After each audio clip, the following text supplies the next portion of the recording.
نسألك يا من هو الله الذي الحمدللہ رب العالمین والصلاة والسلام علی سید الانبیاء والمرسلین اما بعد اعوذ باللہ من الشیطان الرجیم بسم اللہ الرحمن الرحیم لن تنالوا البر حتى تنفقوا مما تحبون صدق اللہ العظیم اللہم صلی علی محمد وعلی آل محمد وبارک وسلم رب اشرح لی صدری ویسر لی امری واحلل عقدۃ من لسانی یفقہوا قولی واجعل لی وزیرا من اہلی آمین یا رب العالمین۔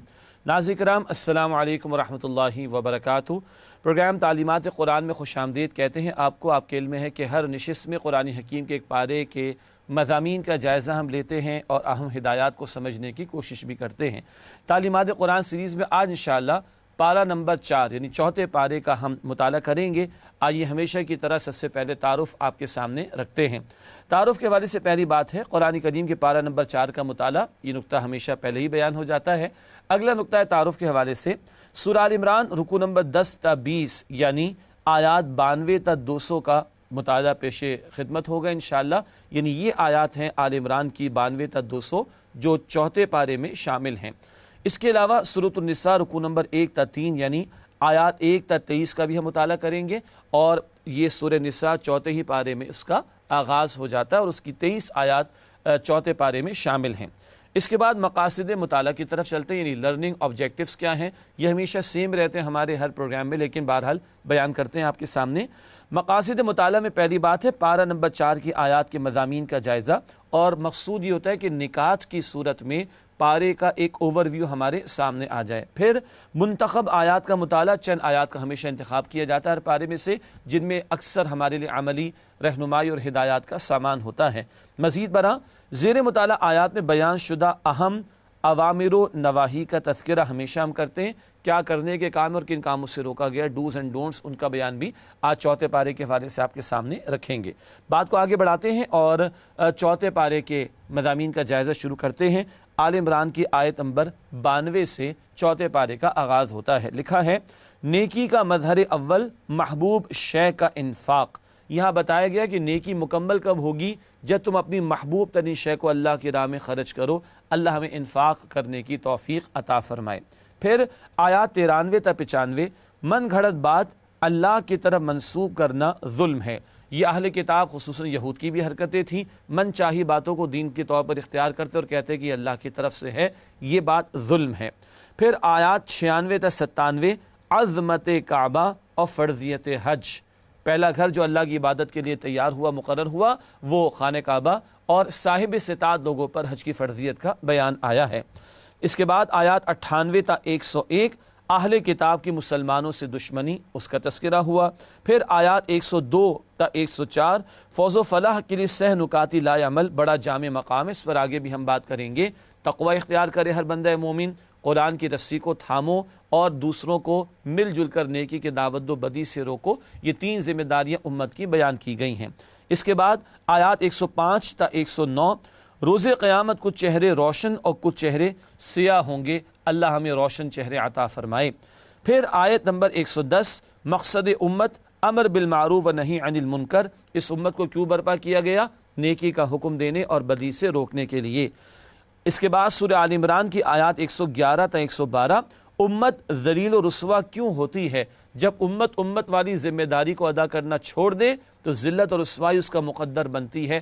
آج بھی امت کی جو صورتحال ہے اس کا جواب اس مقام پر قرآن دے رہا ہے۔ اس کے بعد آیات 113 تا 115 ذلیل و رسوا امت میں بھی صالحین کا گروہ ہوتا ہے۔ یہ قرآن کا توازن ہے کہ اگر کچھ خیر بدترین لوگوں میں بھی کچھ لوگوں میں موجود ہے تو قرآن اس کو بھی ہائی لائٹ کرتا ہے، اور دعوت دین کے حوالے سے نقطہ بڑا قیمتی ہے کہ سامنے والے کی خوبیوں کو بھی آشکارا کیا جائے، اس کا ذکر کر کے ان کی دلجوئی کر کے ان تک دعوت پہنچائی جائے۔ اس کے بعد آیات 116 تا 120 اہل کتاب دشمن ہیں، ان سے دلی دوستی مت کرو۔ یہ بات تیسرے پارے میں بھی آئی تھی، یہاں بھی آئی کہ دلی دوستی مسلمان کی فقط مسلمان سے ہو سکتی ہے، کافروں سے دلی قلبی دوستی سے روکا گیا ہے۔ اس کے بعد آیات 121 تا 127 اللہ کی طرف سے نصرت کی بشارت، اہل ایمان جو ڈٹے رہیں اللہ کے دین کے لیے۔ اور پھر غزوہ احد کا بیان بھی یہاں پر شروع ہوتا ہے۔ تو اللہ کی خاطر مخلص ہو جاؤ تو اللہ کی مدد تمہارے شامل حال ہوگی، اللہ کی نصرت تمہارے شامل حال ہوگی۔ اس کے بعد آیات 128 سے 129، ہدایت دینے کا اختیار صرف اللہ کا ہے، جس کو چاہے ہدایت دے دے، جس کو چاہے گمراہ کر دے، یہ اختیار بندوں کا نہیں، اللہ کا ہے۔ ناظرین کرام، اس کے بعد سورہ آل عمران کی آیت نمبر 130، سود مرکب یعنی کمپاؤنڈ انٹرسٹ کی حرمت۔ البقرہ میں سود مفرد یعنی سمپل انٹرسٹ کی ممانعت بھی ہے، وہ آیات بعد میں آئیں۔ یہ آیت پہلے آئی تھی، انٹرسٹ جو کہ کمپاؤنڈ ہے پہلے اس کی ممانعت، اور پھر سود مفرد یعنی سمپل انٹرسٹ کی ممانعت قرآن نے البقرہ میں عطا فرمائی۔ پھر آیات 131 سے 133 اہل ایمان کے لیے قیمتی ہدایات، اور یہ بھی بتایا گیا کہ جنت والوں کی صفات کیا ہوتی ہیں۔ آیات 134 سے 136 متقی کون ہیں، متقین کی صفات بیان کی گئی اور جنت والوں کا بھی ذکر ہوا ہے۔ پھر آیات 137 سے 138 حصول ہدایت کے دو ذرائع بیان ہوئے، تاریخ سے عبرت اور آیات قرآنیہ سے فیض۔ آیات قرآنی سے ایمان ملتا اور بڑھتا ہے، اور تاریخی واقعات جو قرآن بیان کرتا ہے ان سے عبرت کا بھی سامان ہوتا ہے۔ پھر آیت نمبر 139 مسلمانوں کا عروج ایمان سے مشروط ہے، قلبی حقیقی ایمان دلوں میں ہو تو اللہ فرماتے تم ہی غالب رہو گے۔ آیات 140 سے 143 اہل ایمان ہمت نہ آرے، غزوہ احد کا بیان ہے، مسلمانوں کو پھر نقصان بھی اٹھانا پڑا، اس وقتی نقصان کے تعلق سے اللہ تعالیٰ تسلی دے رہے ہمت نہ ہارو، تم نے بھی تو بدر میں 70 ان کے قتل کیے تھے۔ آیت نمبر 144 سورہ آل عمران، نبی صلی اللہ علیہ وسلم کی مشن سے وابستگی رکھو، اللہ کے دین کی نصرت میں لگے رہو۔ آیت نمبر 145 موت کا وقت طے شدہ ہے، ایسے نہیں کہ قتال کے میدان میں اتر ہی کر موت آئے گی، بلکہ جو جہاں ہے اس کو اس کے وقت پر ہی معین وقت پر موت آ جائے گی۔ آیات 146 سے 148 اللہ والے اللہ کی راہ میں جنگ کرتے ہیں، اللہ والے میدان عمل میں اترتے ہیں، باطل کی آنکھوں میں آنکھیں ڈال کر بات بھی کرتے ہیں، اور جنگ کا موقع آتا ہے تو جنگ بھی کرتے ہیں۔ البتہ اللہ والوں کی جنگ اللہ کے کلمے کی سربلندی کے لیے ہوا کرتی ہے۔ پھر آیات 149 سے 151 کافروں کا مشن مسلمانوں کو ایمان کی دولت سے محروم کرنا، خصوصاً یہود کا معاملہ کہ جو ہمارے استاد ڈاکٹر اسرار احمد صاحب رحمۃ اللہ علیہ کے بقول اگر ایک بلی کی دم کٹ جائے وہ چاہے گی باقی ساری بلیوں کی دم کٹ جائے۔ اگر ایک بلی کی دم کٹ گئی واپس تو نہیں آ سکتی نا، اب وہ بلی چاہے گی سب کی کٹ جائے، کیوں؟ اس کی کٹی ہوئی نمایاں نظر آ رہی۔ تو یہود تو ایمان سے دور ہو گئے، اب چاہتے مسلمانوں کو بھی ایمان سے دور کر دیں معاذ اللہ۔ اس کے بعد آیت نمبر 152 نظم کی خلاف ورزی فتح شکست میں بدل گئی۔ غزوہ احد کا بیان، ایک خاص مقام پر کچھ ساتھیوں کو نبی علیہ السلام نے متعین کیا اور وہاں سے ہٹنے سے منع فرمایا، ایک خطا ہوئی اور پھر 70 مسلمان شہید ہوئے۔ نظم ڈسپلن کی خلاف ورزی ہوئی، مقامی ایک امیر جن کو اللہ کے رسول علیہ السلام نے مقرر کیا تھا، جب ان کی بات نہیں مانی گئی تو پھر یہ خلاف ورزی کے نتیجے میں ایک بڑا نقصان اٹھانا پڑا۔ اس کے بعد آیت نمبر 153 مشکلات پر مشکلات کی حکمت تاکہ تم اور کندن بن سکو، مشکلیں اتنی پڑی مجھ پہ کہ آساں ہو گئیں، مصائب سے گزار کر تربیت کرائی جا رہی ہے۔ آیت نمبر 154 موت کا وقت ہی نہیں جگہ بھی طے ہے، قرآن کہتا ہے جہاں کہیں بھی تم ہوگے موت تمہیں آ لے گی۔ پھر آیت نمبر 155 بزدلی گناہوں کی وجہ سے پیدا ہوتی ہے، یہ گناہوں کی نحوست ہے جو آدمی کو بزدل بنا دیتی ہے، گناہ ایمان کو کم یا ختم کر دیتا ہے، اور جب ایمان دل میں نہیں تو بندہ پھر باطل کے مقابلے میں واقعتاً کھڑا نہیں ہو سکتا۔ اس کے بعد آیات 156 تا 158 اللہ کے راستے کی موت دنیا و ما فیہا سے بہتر ہے، جو اللہ کی راہ میں قتل یعنی شہید ہو گیا اس کو تو قرآن کہتا ہے حیات جاودہ عطا ہوتی ہے۔ آیت نمبر 159 ہے امیر جماعت کے لیے ہدایت، خطاب اللہ کے رسول علیہ السلام سے ہے، مگر ہر دور کے اہل ایمان کے جو ذمہ داران ہیں ان کو ہدایت دی جا رہی ہے۔ لنت لہم، نرمی کا معاملہ کرنا اور لوگوں سے درگزر کرنا، ساتھیوں کو مشورے میں شامل کرنا تاکہ سینس آف پارٹیسپیشن ان کے اندر ڈیولپ ہو۔ پھر آیت نمبر 160 فیصلہ کن شے اللہ کی مدد ہے، اگر اللہ تمہاری مدد فرمائے کوئی تم پر غالب نہیں آ سکتا، قرآن کہتا ہے اس مقام پر، اور اگر اللہ اپنی مدد کا ہاتھ تم سے ہٹا لے تو پھر بتاؤ اس کے بعد کون تمہاری مدد کرے گا۔ پھر آیات 161 تا 163 نبی صلی اللہ علیہ وسلم کی دیانت داری اور اخلاص مسلم ہے، آپ تو اللہ کے پیغمبر، خطاؤں سے بھی پاک اور سب سے بڑھ کر اللہ کی فرمانبرداری کرنے والے اور اہل ایمان کے ساتھ عمدہ رویہ اختیار کرنے والے، آپ کے اخلاص کا ذکر ہوا۔ پھر آیت نمبر 164، نبی صلی اللہ علیہ وسلم نے صالحین کی جماعت کیسے تیار کی، 4 باتوں کا ذکر آیا: قرآن کی آیات کی تلاوت، قرآن کے ذریعے تزکیہ، قرآن کے احکام کی تعلیم، اور لوگوں کو حکمت اور دانائی کی باتیں جو قرآن نے بیان فرمائی وہ سکھانا۔ قرآن کے ذریعے محنت کر کے صحابہ کی وہ جماعت اللہ کے نبی علیہ السلام نے تیار کی جو بدر میں بھی اتری، اور اللہ نے ان کو غلبہ دین کے لیے قبول فرمایا، جد و جہد کے لیے، اور اللہ نے ان کی نصرت بھی فرمائی۔ پھر آیات 165 تا 168، احد میں شکست کی وجہ اور حکمت۔ وجہ تو ایک یہ بھی تھی کہ اپنے مقامی امیر کی بات نہ مانی، لیکن حکمت کیا تھی؟ ایسا موقع آیا، تبھی تو 70 صحابہ شہید ہوئے۔ یہ مواقع آتے ہیں تو جام شہادت نوش کرنے کا موقع بھی ملتا ہے۔ پھر آیات 169 تا 171، شہداء کے لیے انعامات، اللہ کی راہ میں قتل یعنی شہید ہو جانے والوں کو ہمیشہ کی زندگی عطا ہوتی ہے، اور اللہ کے ہاں سے انہیں رزق بھی عطا ہوتا ہے، ارشاد ہو رہا ہے اس مقام پر۔ پھر آیات 172 تا 178، زخموں سے چور صحابہ رضی اللہ تعالی عنہم اجمعین کی جرت و بہادری، وقتی طور پر ایک نقصان اٹھانا پڑا مگر صحابہ سنبھلے اللہ کے نبی علیہ السلام کی قیادت میں، اور پہ کفار کا انہوں نے پیچھا بھی کیا ہے۔ پھر آیت نمبر 179 آزمائش مومن اور منافق کو جدا کر دیتی ہے۔ یہی احد کا میدان تھا، مشہور بات ہے، عبداللہ بن ابی منافقین کا سردار 300 منافقون کو لے کر علیحدہ ہو گیا۔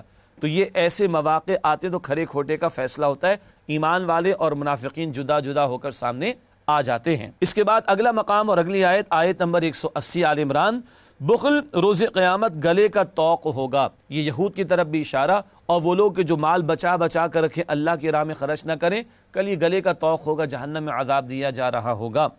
پھر آیات 181 تا 184، یہود کی گستاخیاں اور جھوٹے دعوے بھی، اور نبی صلی اللہ علیہ وسلم کی مخالفت بھی، اور آپ کے خلاف سازشیں بھی، اور یہ کہنا کہ اللہ تعالی ہم سے اللہ فقیر ہو گیا ہے، اللہ ہم سے پیسہ مانگتا ہے، انفاق مانگتا ہے، معاذ اللہ ثم معاذ اللہ، ایسی کفریہ باتیں ان کی زبانوں پر آئیں، یہود کا ذکر ہوا۔ آیت نمبر 185، اصل کامیابی جہنم سے نجات ہے۔ بتایا گیا جو جہنم سے بچایا گیا اور جنت میں داخل کیا گیا، یقیناً وہ کامیاب ہوا۔ اللہ ہم سب کو یہ کامیابی عطا فرمائے۔ اس کے بعد سورہ آل عمران کی آیت نمبر 187، اہل کتاب کی اللہ کی کتاب سے بے وفائی، اللہ کی کتاب کو فراموش کر ڈالا اور اللہ کے غضب کا وہ شکار ہوئے۔ پھر آیات 188 تا 189، تعریف و تحسین کی خواہش عذاب سے دوچار کر دے گی۔ یہ یہود کا ذکر ہے کہ عمل تو کچھ کرتے نہیں مگر چاہتے ہیں کہ تعریفیں ہوں اور ان کی تحسین کی جائے، نہ کردہ اعمال جو نیکیاں کی بھی نہیں ان پر بھی چاہتے ہیں ان کی تعریفیں کی جائیں، تو ان کے لیے عذاب کا ڈراوا ہے۔ پھر آیت نمبر 190، کائنات کی تخلیق پر غور اللہ کی معرفت کے حصول کا ذریعہ۔ یہ آخری آیات بڑی پیاری، اور جس رات نازل ہوئی رسول اللہ علیہ السلام پوری رات روتے بھی رہے، عظمت الہی کا بیان بھی، آخرت کی فکر کا بیان بھی، اور نیک اعمال کا ذکر بھی اس مقام پر آیا۔ آیت نمبر 190، کائنات میں غور و فکر کی دعوت کہ اس سے اللہ کی معرفت حاصل ہوتی ہے۔ پھر آیات 190 تا 192، سلوک قرآنی، سلوک کہتے طریقے کو، راستے کو، میتھڈالوجی کو۔ قرآن بندوں کی تربیت کے لیے کیا طریقہ دیتا ہے؟ ذکر اور فکر، اللہ کی اس کائنات پر غور و فکر بھی کرنا، اور کھڑے ہونے کی حالت میں، بیٹھنے کی حالت میں، لیٹتے ہوئے بھی اللہ کا ذکر کرنا۔ جب یہ دو باتیں جمع ہوں تو بندہ واقعتاً اللہ کا بندہ بنتا ہے، نظری اعتبار سے بھی اور عملی اعتبار سے بھی۔ پھر آیات 193 تا 194، تکمیل ایمان اور ایمان افروز دعائیں۔ ایمان کی تکمیل کا ذکر بھی، پیغمبر کی دعوت کو سن کر ایمان مکمل ہوتا ہے، اور ایمان افروز دعائیں میں یہ بھی کہ اللہ نیک لوگوں کے ساتھ خاتمہ عطا فرما، اور جو تو نے پیغمبروں سے وعدہ فرمایا اس کو ہمارے حق میں پورا فرما۔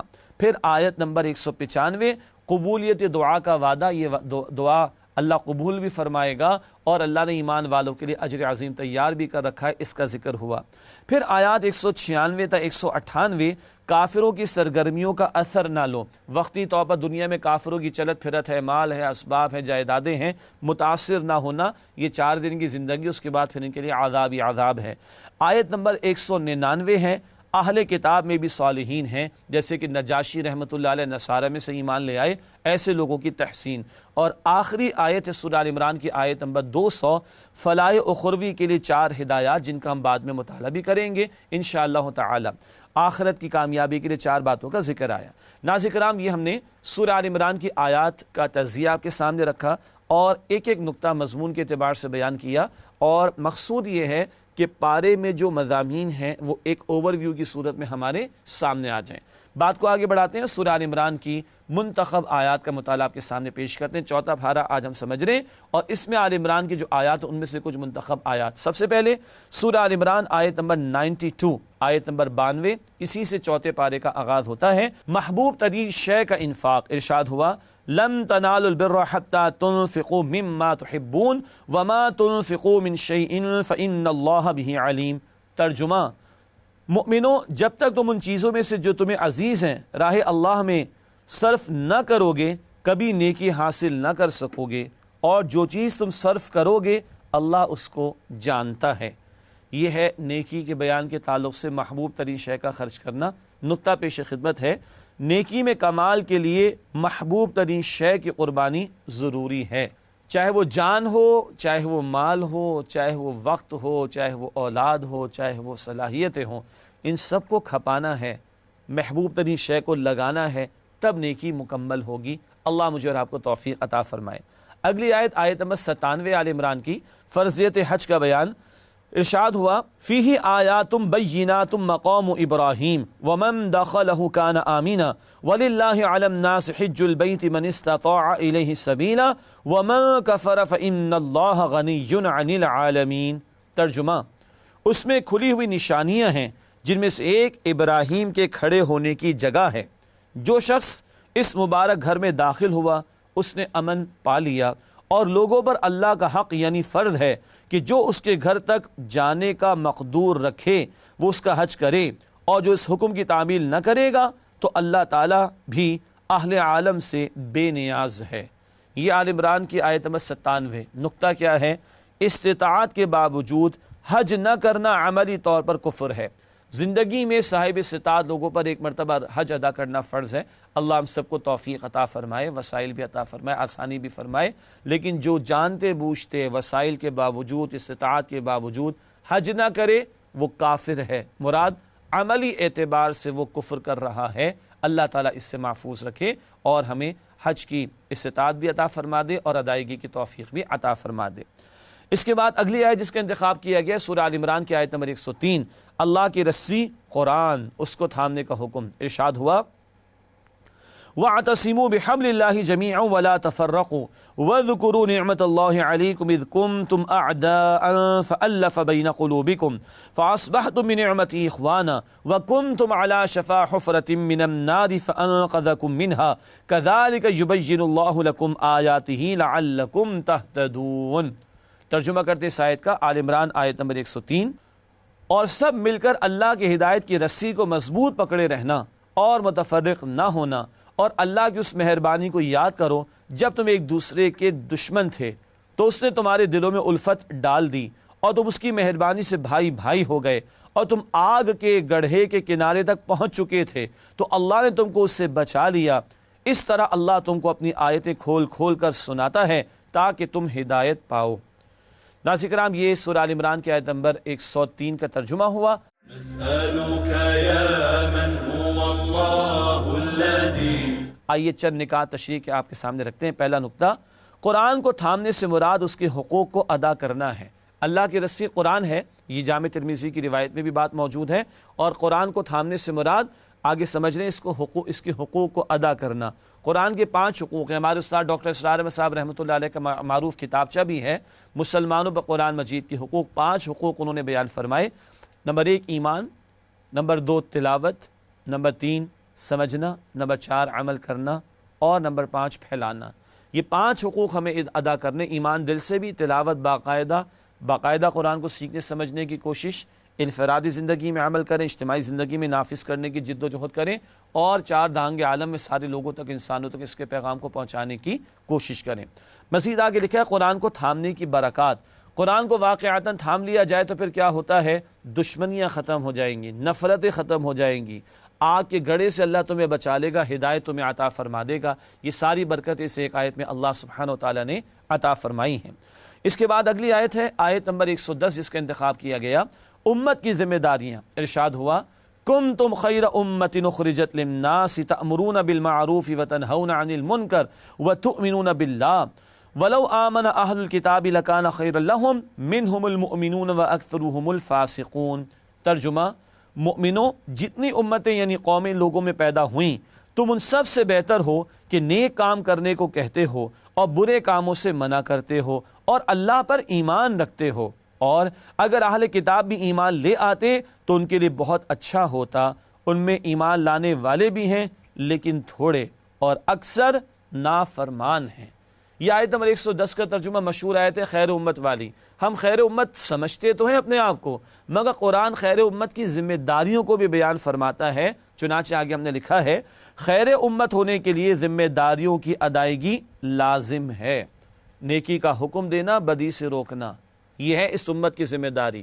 پہلے یہ رسولوں کی ذمہ داری تھی، اب یہ آخری امت کی ذمہ داری ہے۔ آگے مزید لکھا ہے، آج ذلت اور رسوائی کی بنیادی وجہ ذمہ داریوں کی عدم ادائیگی ہے۔ یہ نیک عمل کرنے کی دعوت دینا، خیر کی دعوت دینا اور امر بالمعروف کرنا، نہی عن المنکر کے فریضے کو انجام دینا، آج جب امت نے اس فریضے کو ترک کیا تو جو امت کی صورتحال ہے، آج کشمیر اور فلسطین اور افغانستان اور عراق، پہلے چیچنیا اور بوسنیا اور پھر اب برما اور نہ جانے دنیا کے کونوں میں کہاں کہاں جو ظلم و ستم مسلمانوں پر ہو رہا ہے، جو خون ہمارا پانی سے زیادہ سستا ہو گیا اور بہایا جا رہا ہے، یہ خیر امت کے ساتھ ہوتا ہے۔ آج اس ذلت کی بنیادی وجہ قرآن بتا رہا ہے کیا ہے، یہ تم نے فریضہ چھوڑ دیا امر بالمعروف اور نہی عن المنکر۔ اگلی آیت جس کا انتخاب کیا گیا وہ بھی بڑا پیارا مقام ہے، آیت ہے آل عمران کی 159، امیر اور ذمہ داروں کے لیے ہدایات۔ یہ امیر سے مراد کسی جماعت کا امیر، ذمہ دار کہیں بھی اجتماعیت میں ذمہ دار ہوں، ان کے لیے ہدایات۔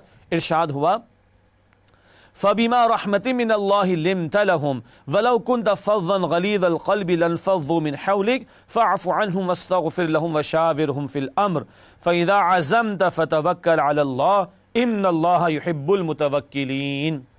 ترجمہ کرتے ناظرین کرام، اس آیت کا ارشاد ہوا، اے نبی صلی اللہ علیہ وسلم، اللہ کی مہربانی سے آپ کی افتاد مزاج ان لوگوں کے لیے نر واقع ہوئی ہیں، اور اگر آپ بدخو اور سخت دل ہوتے تو یہ آپ کے پاس سے بھاگ کھڑے ہوتے، تو ان کو معاف کر دیجئے اور ان کے لیے اللہ سے مغفرت مانگیے اور اپنے کاموں میں ان سے مشورہ کیجئے، اور جب کسی کام کا عزم مصمم کر لیں تو اللہ پر بھروسہ رکھیں، بے شک اللہ بھروسہ رکھنے والوں کو دوست رکھتا ہے۔ ناظرین کرام، یہ ترجمہ سورہ آل عمران آیت نمبر 159 کا۔ بہت قیمتی ہدایات۔ غزوہ بدر بھی پس منظر میں ہے، مگر عمومی اعتبار سے آپ کے سامنے بات کو رکھتے ہیں۔ پہلی بات، نرمی، شفقت اور دعا کا اہتمام۔ کیوں؟ یہ سب لوگ والنٹیئرز ہیں، یہ پیڈ لوگ نہیں ہیں، اور جو والنٹیئرز ہوں جماعتوں کے اندر، دینی جماعتوں کے اندر، ان کو تو جوڑے رکھنے کی ضرورت ہے، اس کے لیے نرمی بھی، شفقت بھی، اور ان کے لیے دعا کا اہتمام بھی۔ اگلی بات، مشورے میں شریک کرنا۔ کیوں؟ تاکہ لوگوں کا احساس ہو کہ ہماری بھی کوئی حیثیت ہے اور ہمیں بھی ویٹیج دی جاتی ہے، ہم سے بھی پوچھا جاتا ہے، ہم سے بھی معلوم کیا جاتا ہے، ایک سینس آف پارٹیسپیشن لوگوں میں ڈیولپ ہوگا۔ البتہ امیر مشورہ لے گا، لوگ مشورہ دیں گے، مگر فیصلہ امیر نے کرنا ہے۔ اس کے تعلق سے بتایا اللہ پر توکل۔ جب مشورے کے بعد ایک رائے قائم کر لی امیر نے، تو اب اللہ کا نام لے کر اس پر عمل درآمد کر ڈالے۔ یہ جماعتی زندگی کے لیے بڑی قیمتی ہدایات ہیں جو اس مقام پر عطا کی گئی ہیں۔ اگلی آیت ہے سورہ آل عمران آیت نمبر 160۔ ارشاد ہوا، اللہ کی مدد کے تعلق سے بات آ رہی ہے، إِن يَنصُرْكُمُ اللَّهُ فَلَا غَالِبَ لَكُمْ وَإِن يَخْذُلْكُمْ فَمَنْ ذَا الَّذِي يَنصُرُكُمْ مِنْ بَعْدِهِ وَعَلَى اللَّهِ فَلْيَتَوَكَّلِ الْمُؤْمِنُونَ۔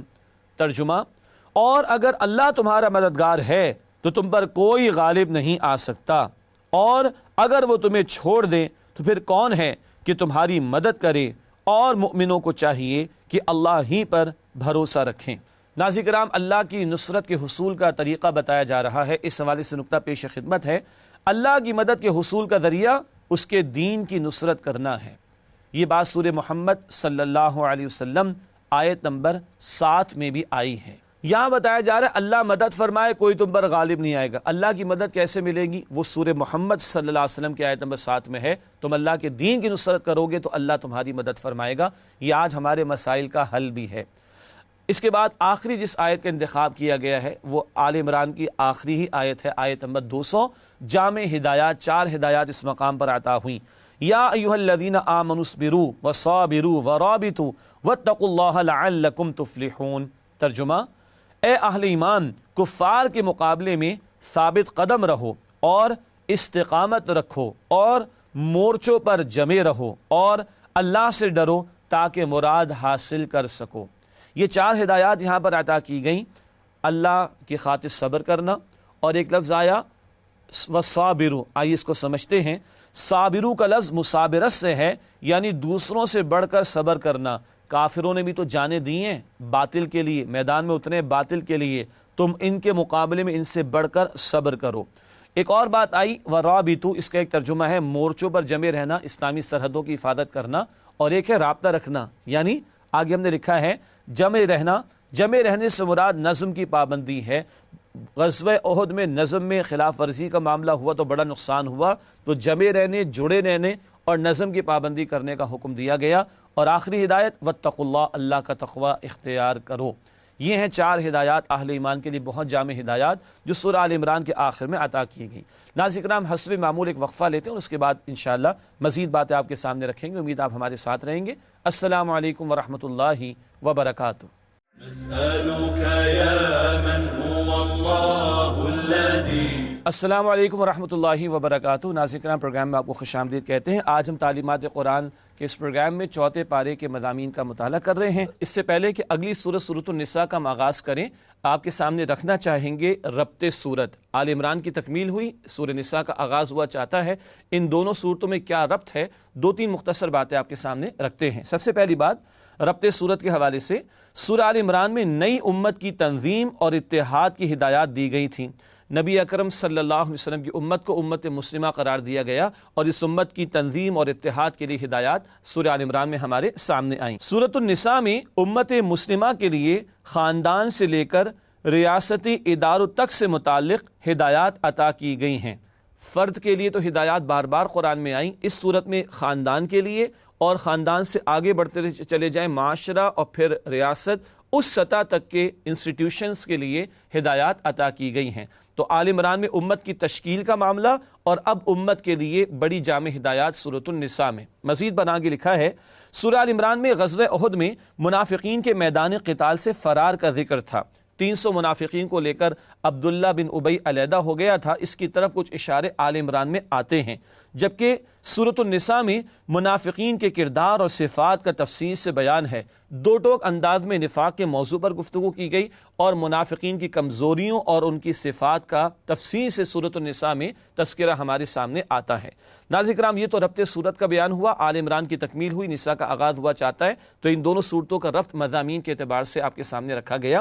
اس سے پہلے کہ سورۃ النساء کی آیات کے حوالے سے ہم تجزیہ کریں، سورہ نساء کے مضامین کا ایک جائزہ آپ کے سامنے رکھنا چاہیں گے، اور آیات کے بڑے گروپس کی صورت میں یہ مضامین کا تجزیہ ایک اوور ویو کے طور پر آپ کے سامنے رکھیں گے۔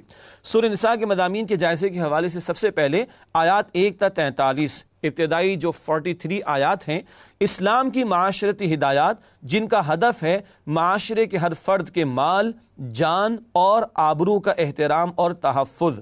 معاشرتی ہدایات عطا کی گئیں، عورتوں کے لیے، یتیموں کے لیے اور وارثوں کے لیے حقوق بیان کیے گئے، اور دیگر امور جو معاشرتی زندگی سے متعلق ہیں ان کے بارے میں بڑی اہم ہدایات اس مقام پر عطا کی گئیں۔ پھر آیات 44 تا 57 یہود کے جرائم کا بیان۔ آگے نفاق کے حوالے سے گفتگو آئے گی، لیکن یہود کا بھی تذکرہ اور ان کے جرائم کا ذکر بھی مختصراً سورہ نساء میں کیا گیا ہے۔ پھر ایک طویل سلسلہ کلام ہے، آیات 58 تا 149، اہل ایمان سے خطاب، منافقین کی 3 کمزوریوں کی مذمت۔ اہل ایمان کے لیے بھی ہدایات ہیں، اور منافقین کیونکہ کلمہ گو تھے تو ان سے بھی خطاب کا انداز یا ایھا الذین آمنوا ہوا کرتا ہے، لیکن خطاب کا انداز بتا دیا کرتا ہے کہ کب مخلص ایمان والوں کا ذکر ہے اور کب منافقین کا تذکرہ ہو رہا ہے۔ منافقین کی 3 کمزوریوں کی مذمت بار بار کی گئی سورۃ النساء کی آیات میں۔ پہلی بات، اطاعت رسول صلی اللہ علیہ وسلم سے گریز، فرار اختیار کرتے تھے رسول اللہ علیہ السلام کی اطاعت سے۔ آج ہمارے دور میں بھی منکرین سنت اور منکرین حدیث کے بھی معاملات کچھ اسی طرح کے ہیں۔ اگلا نقطہ نمبر 2، ہجرت سے پہلو تہی، اللہ کی راہ میں گھر بار کو چھوڑنا، اس کے دین کی خاطر اپنے بیوی بچوں یا گھر بار کو چھوڑنا، اس کے لیے ہجرت کرنا ہے، لیکن منافقین پر یہ ہجرت کرنا بہت ہی بھاری تھا۔ اور تیسری بات، اللہ کی راہ میں جنگ سے فرار، قتال کا سن کر ہی ان کے ہوش اڑ جایا کرتے تھے، حالانکہ قتال کے میدان سے فرار اختیار کر کے بندہ موت سے بچ تو نہیں سکتا، مگر منافقین قتال فی سبیل اللہ اللہ سے جی چراتے، اس کمزوری کا بھی ذکر کیا گیا ہے۔ اور آخر میں آیات 150 سے 176 اہل کتاب کے جرائم اور اہل ایمان کے لیے ہدایات۔ تو ان آیات میں اہل کتاب کے جرائم کا تذکرہ بھی ہوا ہے اور اہل ایمان کے لیے بھی بڑی قیمتی ہدایات معاشرتی سطح پر اور دیگر حوالوں سے بھی عطا کی گئیں۔ ناظرین کرام، یہ ایک اوور ویو ہے سورۃ النساء کے مضامین کے جائزے کے اعتبار سے۔ اب آئیے بات کو آگے بڑھاتے ہیں اور آیات کا تجزیہ کرتے ہوئے اس پارے کے مضامین کو بھی سمجھتے ہیں اور سورۃ النساء کے بھی مضامین کا مزید جائزہ آپ کے سامنے رکھتے ہیں۔ سب سے پہلے سورۃ النساء آیت نمبر 1، مساوات انسانی کی بنیادیں۔ سب کا پیدا کرنے والا ایک اللہ اور سب کے اولین والدین آدم و حوا علیہ السلام اس ناطے سب برابر ہیں۔ آیات 2 تا 10، خواتین اور یتیموں کے حقوق، عورتوں کو مہر بھی دیا جائے، وراثت میں حصہ بھی دیا جائے، یتیموں کا مال ہڑپ نہ کیا جائے، ان کے ساتھ حسن سلوک کیا جائے۔ یہ بڑے قیمتی حقوق خواتین اور یتیموں کے حوالے سے بیان ہوئے آیات 2 تا 10 میں۔ آیات 11 تا 12، احکامات وراثت، زوجین کا کیا حصہ ہوگا، والدین کا کیا حصہ ہوگا، اولاد کا کیا حصہ ہوگا، بہن بھائیوں کا کیا حصہ ہوگا، یہ حصے اللہ تعالیٰ نے مقرر فرمائے۔ سورہ نساء کی آیت نمبر 11 اور 12 میں اس کا ذکر ہے۔ پھر آیات 13 تا 14، حدود اللہ کی اہمیت، اور نوٹ کیجئے گا وراثت کے احکامات کو حدود قرار دیا گیا، اور جو ان کی پاسداری کرے اس کے لیے جنت ہے، اور جو ان کی خلاف ورزی کرے ان کے لیے جہنم کا عذاب ہے۔ اللہ ہم سب کی حفاظت فرمائے جہنم کے عذاب سے۔ پھر آیات 15 تا 16، بدکاری کی سزا۔ زنا کے حوالے سے اولین ایک حکم آیا اور بعد میں سورہ نور میں آخری حتمی حکم اللہ تعالیٰ نے عطا فرمایا ہے۔ البتہ بدکاری کے تعلق سے کچھ سزا، اس کا ذکر آیات 15 سے 16 میں آیا۔ پھر آیات 17 تا 18، توبہ کا بیان۔ کن کی توبہ قبول ہوتی ہے؟ جو فوری توبہ کر لیں گناہ ہو جانے کے بعد، اور جو مرتے دم تک گناہ کرتے رہیں اور جب موت آئے تب توبہ کرے ان کی توبہ قبول نہیں ہوتی۔ یہ تفصیلات اس موقع پر عطا ہوئیں۔ پھر آیات 19 تا 21، خواتین کے حقوق، عورتوں کے ساتھ حسن سلوک کرنے کی ترغیب، اور اگر ایک ادا شوہر کو بیوی کی پسند نہ آئے تو دوسری ادا تلاش کرے، اللہ اس میں خیر پیدا فرما دے گا۔ ایسے حقوق اللہ تعالیٰ نے اس مقام پر عورتوں کے تعلق سے بیان فرمائے۔ پھر چوتھے پارے کے آخر میں آیات 22 تا 25، کن خواتین سے نکاح حرام ہے، وہ محرمات کی لسٹ عطا کی گئی، کن عورتوں سے نکاح نہیں کیا جا سکتا۔ اس چوتھے پارے کے اختتام پر یہ تفصیلات عطا کی گئیں۔ ناظرین کرام، یہ چند آیات ہیں سورہ نساء کی جو آخری حصے میں چوتھے پارے کے شامل ہیں، ان کا تجزیہ آپ کے سامنے رکھا گیا۔ اب چلتے ہیں چند منتخب آیات کے مطالعے کی طرف۔ سب سے پہلے سورہ نساء کی پہلی آیت کا مطالعہ پیش خدمت ہے، مساوات انسانی کا بیان۔ ارشاد ہوا، یا ایھا الناس اتقوا ربکم الذی خلقکم من نفس واحدہ وخلق منها زوجہا وبث منہما رجالا کثیرا ونساء واتقوا اللہ الذی تساءلون بہ والارحام ان اللہ کان علیکم رقیبا۔